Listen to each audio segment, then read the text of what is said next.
এই সমগ্ৰ অঞ্চলটোত হাজাৰ হাজাৰ বিঘা মাটি খুব কম সংখ্যক পৰিয়ালে দখল কৰি বেসিক্যালি এখন কবলৈ গলে এটা অৰ্থনৈতিক ভাৱে তেওঁলোকে বা বেদখলকাৰী সকলে নিজৰ স্থিতি শক্তিশালী কৰিছিল।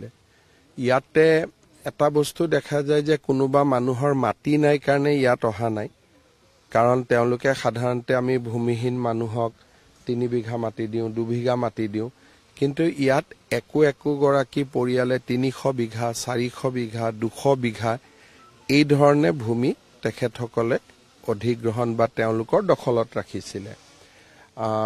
স্বাভাৱিকভাৱে মই ভাবো যে ইয়াৰ পৰা মানুহখিনি আঁতৰি গৈছে প্ৰায় 70% মানুহ, আৰু মানুহখিনিও মই ভাবো যে অহা 2-3 দিনত আঁতৰি যাব।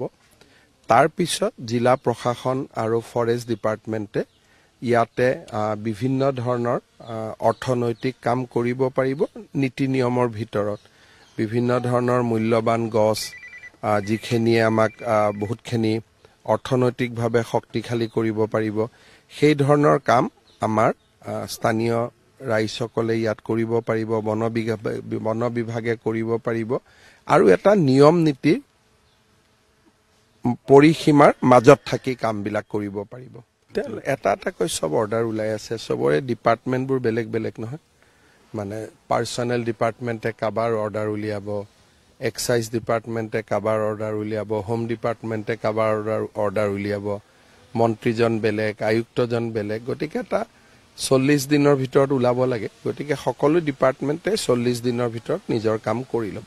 সব আমাৰ সৰুপথাৰ সমষ্টিত উচ্ছেদ অভিযান হোৱাৰ পিছত গোলাঘাটতো কিছু কাম কৰিবলগীয়া আছে, আৰু এই ধৰণে আমাৰ এখন দীঘলীয়া তালিকা আছে। কিন্তু প্ৰত্যেকটো কাম কৰাৰ আগতে আইন আদালত সকলোখিনি পৰীক্ষা কৰিব লাগে।